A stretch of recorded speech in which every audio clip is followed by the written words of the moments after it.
Hey guys, how's it going? Kriparian here. Card review time, boys. We got quite a few tonight, and we're starting to see a lot of the powerful legendary cards come out. And, well, the hype is coming pretty strong for the upcoming Witchwood expansion. Kick it off today, we have Sound the Bells, 2-mana paladin spell. It's common, so it should be pretty relevant in Arena. It's Echo, and it gives a minion +1/+2. So we basically had this, but it didn't have Echo, but it cost 1 mana, and it sucked in Constructed, and it was pretty good in Arena. So at 2 mana, it's probably going to suck even more in Constructed, and it's probably going to actually be better in Arena, because in Arena you do run out of cards. If you're playing a fairly aggressive deck, it can be very good. A lot of the classes that are starting to show high win rates in Arena right now are those that don't have pings. How about that? Shaman's really good right now. Paladin's pretty good right now. Warrior's pretty good right now. Warrior arguably has some pings. But the idea is, if you're not playing against a class with pings, you can often play like 3 of these for 6 mana, and instead of trading downwards into your opponent's minions, because in Arena is a lot about, oh, he has a 4/4, I'll play a 5/5. So with this card, you can take your 4/4s, in my example, let's say 3 of them, and kill 3 of your opponent's minions. And if your opponent doesn't have a board clear to counter that immediately, he's going to lose the game because he's so far behind on tempo. So the card's actually pretty damn good. In Constructed, this is typically not the case. Aggro versus aggro, you probably can't afford to put that much mana into your minions. And Control versus aggro, well, board clears are typically just going to clear your board anyway if your minions have 2 health or 4. So it's quite weak in Constructed. I don't think we'll ever see it there, but it is actually a pretty strong Arena card. And it has some synergies out there. Some people talk about a lot of different things, but I think the main synergy here is Wild Pyromancer, because a lot of the Paladin decks in Constructed might have Wild Pyromancer anyway, typically the control ones, and this is a great activator for Wild Pyromancer. So that's why I don't think it's totally dead in Constructed. If it's ever going to come about in a deck, it's probably as a result of this combination. Cheap Shot, another 2-cost Echo card. It's for Rogue this time, deal 2 damage to a minion. Very much the same as the last card. Really good in Arena. In Arena, you often run out of cards. In Arena, you often eviscerate something for 2 on turn 2 and don't feel too bad about that. In Constructed, that's not the case.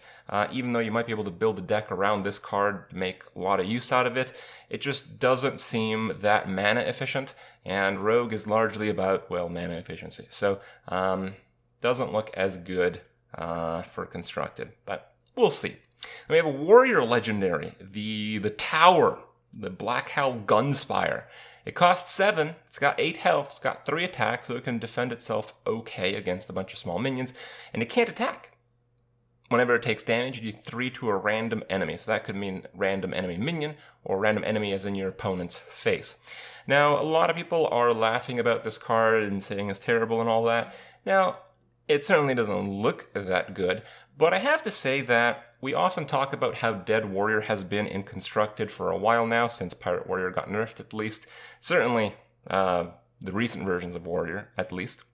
Now, one type of Warrior that just keeps coming back from time to time, as bad as the class is, as weak as the options are, when too many people play aggressive decks, someone just plays a crappy mid-range / control warrior with every single whirlwind effect they can get and crushes these aggressive decks. And I feel that's pretty likely to happen.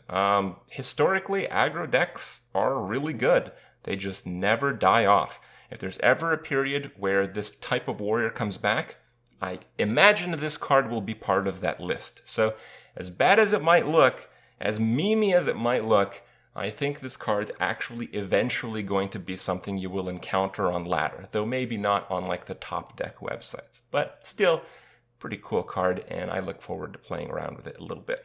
Another legendary, Priest Legendary, Lady in White. So it's a 6-mana 5/5, which is terrible stats. The Battlecry casts Inner Fire on every minion in your deck. When people saw this card, they're like, oh my god, absolute trash minions with high health are now really good. No, it doesn't work that way. It's a 6-mana 5/5, so it's not good stats, and it's turn 6. So if you're a garbage minion, if you want to play like a Lightwell, it's not going to work very well for you, because the cards that might not get buffed that are otherwise useless are going to be really bad a lot of the time. This card is as good as its position in your deck. If this is in the top third of your deck, this card is very good. If this card is in the bottom 5 cards in your deck, this card is absolutely horrible because it only buffs the rest of the cards under it in the deck. So it's kind of a high roll card, and it's a card that you can't rely on, but it's a pretty good support card. There are a lot of cards that are being used that just naturally have high health because that's what Priest does. It plays high health minions, utilizes hero power very well. We're talking about Northshire, even Doomsayer's good. A lot of the taunts that Priest use are very good. The Stonehill Defenders are very strong. There's a lot of very good options for this card, but you have to be playing that deck anyway. I don't think Lady in White is strong and consistent enough to build your deck around this card, unless they come out with a card that fishes this effect from your deck. Now, if that happens, that's a totally different story, but we don't have that yet, and, well, we'll see, I guess. We have Rogue card, also 6 mana, Cursed Castaway. It's a rush minion, 5/3 pirate, and a death rattle draws a combo card from your deck. Now, a lot of the combo cards are pretty good, but I don't think it's really worth the effect. I think while drawing a specific card can often be better than drawing a card in general, so you might think of this death rattle as being better than draw a card. I'm not so sure that is necessarily the case because the card that draws it is so clumsy, costs so much mana, and often will not do enough. So I'm not sure if I'll put it in that category. It's an interesting card nonetheless. Rush makes it just hit something right away for 5, so you can do 6 mana, deal 5 damage to something, I guess put a death rattle on the board, which has some synergies in the rogue class, and draw a somewhat specific card from your deck.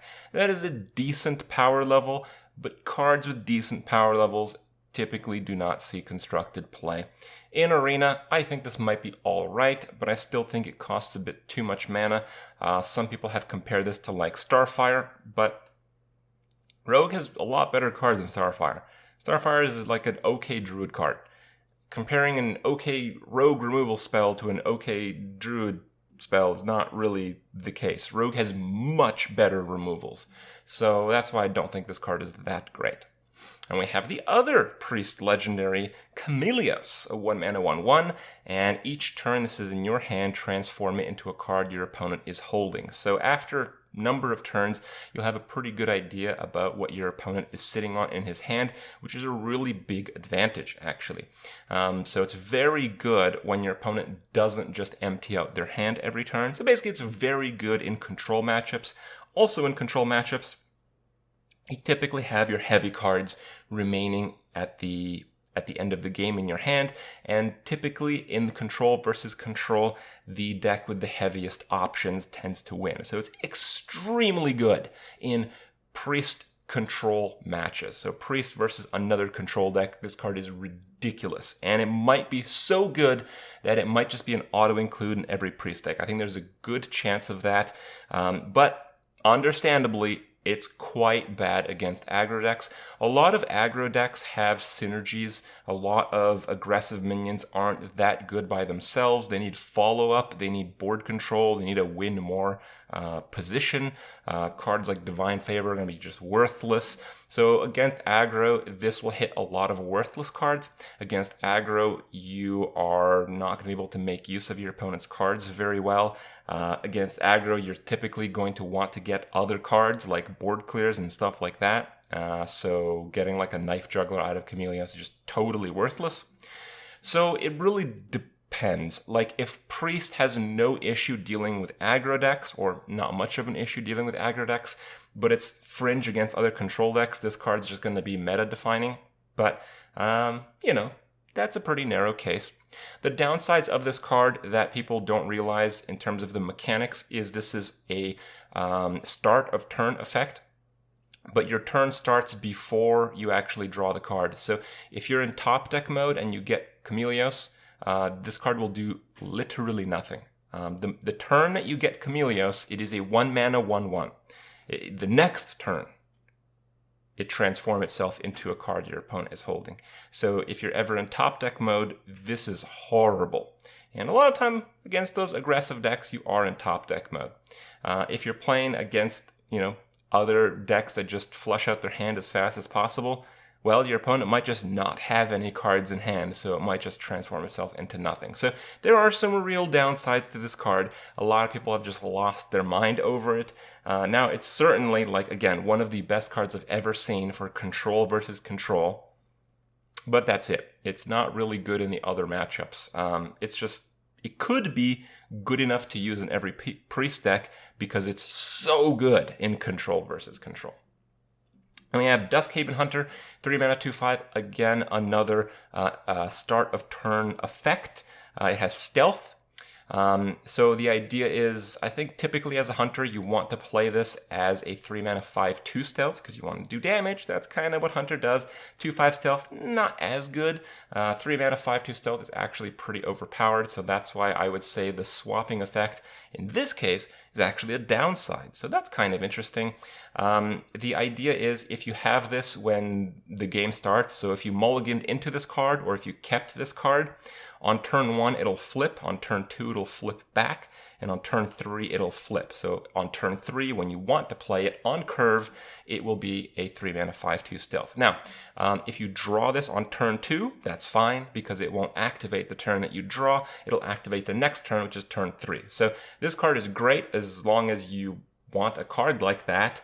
You have it in your opening hand or mulligan into it, or you draw it on turn 2.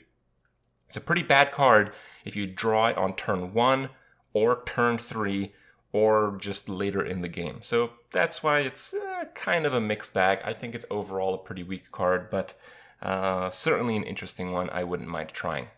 Another hunter card, we got Toxmonger, 4 mana, 2/4. Whenever you play a 1-cost minion, give it poisonous. That is extremely strong effect, but the card is very crappy stats. In terms of stats, that is 3 mana worth, if that. So the card itself is really bad. You're going to have to base your deck on it, and if you don't draw it, that might be a really crappy deck. 1-cost minions of note, probably Elven Archer, given a poisonous on play effect, is so good. If you have this and Elven Archer, it's probably just worth it, but what if you just never draw this? How good is Elven Archer? It's not very good. So a lot of cards are in that category, and it overall looks like a pretty clumsy archetype, even though the power level of the card, at least the ability of the card, is extraordinarily high. New Druid card, we got Witching Hour. Summon a random friendly beast that died this game. How about that? This card is possibly what it's going to take for Beast Druid to see some kind of play, because it's a friendly beast, so it has nothing to do with your opponent's plays or anything. You can just play a few very strong beast minions and get tempo mana cheating later on. Something Druid, I think, could thrive off of in a big way. So extremely powerful card in the right circumstance, and we'll have to see if that circumstance comes about.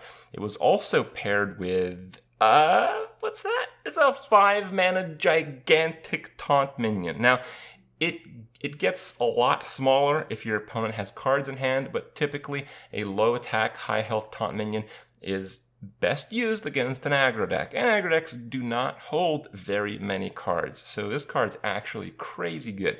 It's neutral. If you can pull it out of a Firelands or an Evolve or anything like that, you can Witching Hour it. It's low mana cost enough that it's going to improve the options from the Deathstalker, Rexar, Hunter, Death Knight hero card. Just so many cool things are going to come about from this card.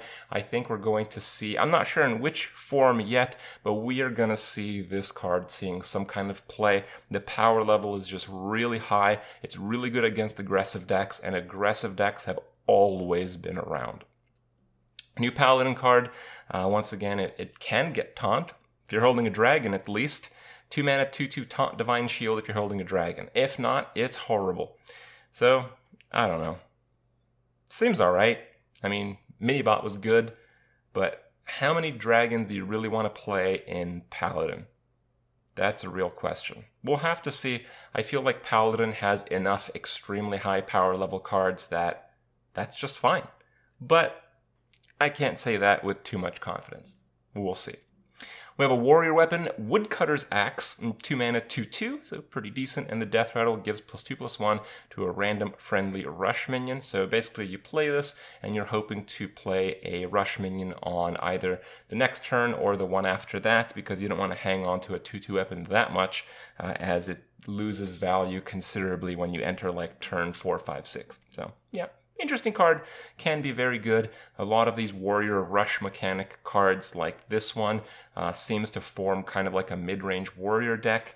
Mid-range warrior decks, I think like they're fairly good, but I don't know how well they're going to match up against some of the other actual aggro decks, like any of the aggro paladins, for instance. I think they will struggle, but we'll see. We got another warrior card, Deadly Arsenal. It's a 6 mana board clear that deals damage to all minions based on a weapon that you reveal from your deck. So big weapons are, we got Gorehowl for 7. That's a pretty decent card, but it's not too good of a card. Control warriors are generally good against aggro decks, so you have to play a large minion to a large weapon to have this be good against aggro decks. Kind of, I don't know. It's kind of like a mess. Arcanite Reaper is alright. In Wild, you have Deathspite. There's like the 2 mana weapon that's 0 attack that has attack based on your total armor. And if you have an upgraded hero power or something like that, or one that costs less, I don't know how you're going to work that out. Maybe that's okay. I'm kind of grasping at straws here, though. This card on a base power level is very low. It's similar to Dragon Fury. But it costs 1 more mana, and it's harder to play big minions than it is to play big spells. So that's pretty rough. We have a Druid Legendary. 5 mana, 3/7. The first card each player plays on each turn costs 0. So the idea of this card is you play this, and then your opponent can't play very much and can't kill this, and then on your next turn you can play like a 10 mana card for 0. Sounds really good, right? No, that's really bad. The only way this card is going to be decent is if you can cheat it out into play without actually using the card. The only way I thought of doing this is by using a Carnivorous Cube. So if you play this and then cube it, it's not technically in play. And then if your opponent can't kill the cube without playing a card first, you can kind of hide it within the cube and maybe do some kind of combo later on. But that's pretty obscure, and that's about all I could think of. The idea of just playing this card flat out and giving your opponent potentially a 10 mana tempo lead, oh, it's just horrible. This card cannot be played when you're behind.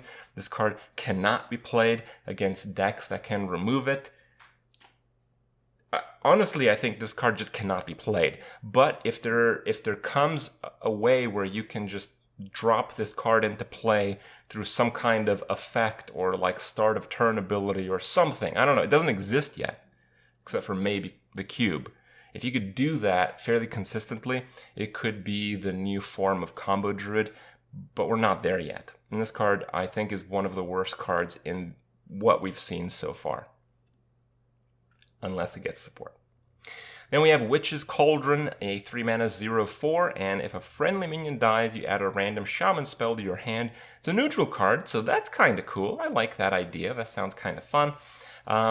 In terms of value, we have like 3 mana draw 2, which is kind of played, but a lot of shaman spells suck. A lot of them are really good, but a lot of them are like buff your totems or buff your minions based on how many totems you have, or garbage like that. So I think that for this card to be worth it, you need at the very least 2, probably 3 friendly minions to die. Now, if you can do that, it might seem like a pretty good card, and it probably is for Arena because of that fact, but in general for Constructed, the flow of gameplay makes this card bad, I feel. The issue is that you can only really trade 3 friendly minions if you're doing pretty well on the board. So you would only include this card in a deck that would be doing pretty well for board control. So basically like an aggro or mid-range deck. Why would an aggro and mid-range deck want to forcefully trade to get random shaman spells? It really wouldn't. The only deck that you'd really want to get random shaman spells would kind of be like maybe a mid-range control style deck, but then if you're playing that, how likely are you to have minions on the board that you can trade into your opponent's minions? Not very likely. The only card that I think works with this pretty well is like Unleash the Hounds. This and Unleash the Hounds, it's a pretty strong combo. You might get yourself like 4 or 5, maybe if you're really lucky, 6 shaman spells. Is that good? Yeah. That's pretty good, but that deck has to first exist, so we'll see. But a card that does help it exist, Wing Blast. 4 mana, deal 4 to a minion only, and if a minion has died this turn, doesn't have to be yours, could be your opponent's, this costs 1 instead. So it's 1 mana, deal 4. It's tricky though, it's tricky. I feel like Hunter is pretty cutthroat on the board when it comes to minion combat, and even though this card looks quite good, I have to wonder to myself, when is this card really that much better than Hunter's Mark? And the truth is, probably not very often. So, I don't know. Good card, but I don't see how it's going to see a lot of play. And then lastly, we have another Hunter card. We have Rat Trap. It's a 2 mana, of course, Hunter Secret. So after your opponent plays 3 cards in a turn, summon a 6/6 rat. It's a 2 mana 6/6, boys. That's ridiculous. Now, I have a pretty skewed opinion on this card. I almost never play aggro decks when I play Constructed, so I actually don't have a great feel for how often I am playing 3 cards in a turn. But I can tell you, from playing combo decks and playing control decks, I basically never play 3 cards in the same turn. So that's a bit of a problem. This card is extremely polarizing, where it's probably completely useless against control decks and probably mid-range decks, but it's absolutely crazy when played in the early game against aggressive decks, because either they give you a 2 mana 6/6 or you stop them from tempoing you out with loads of cards being played on any given turn. Just honestly what aggro decks typically do. So you can't call it good. You just have to see. If players are playing a lot of cards, you can tech this into your deck. If they're not, you need to remove it as fast as possible. So a lot of interesting stuff, a lot of cards that have a wide range of power levels given many different circumstances, so it should be a lot of fun to explore all of these and see where they end up. For now, that's it. Hope you enjoyed my review, and I'll see you guys in the next one. Well, hey there, Kripparian here again. Bet you love that video because you're watching this right now. Want to give you guys a quick message. Haven't been editing these videos for years now. A lot of you guys know already, but some of you don't. My wife Rania has been doing all of the video editing, all of the amazing thumbnail creation. This is some of her work, her amazing Photoshop skills, the Krippification of the Hearthstone characters. I think the Burgly Bully is in fact her masterpiece. Well, she's also been streaming this stuff. She's streaming the video editing. If you want to get some sneak peeks on tomorrow's content, if you want to see how she is making these amazing thumbnails, she's streaming all of that almost every day. I got a link below for you guys to check that out. She's also been playing games, often with me in the evenings during my stream time. She's streaming more than me, so why don't you give her some of your appreciation because, well, she deserves it. Thanks for watching, and I'll see you guys in the next one.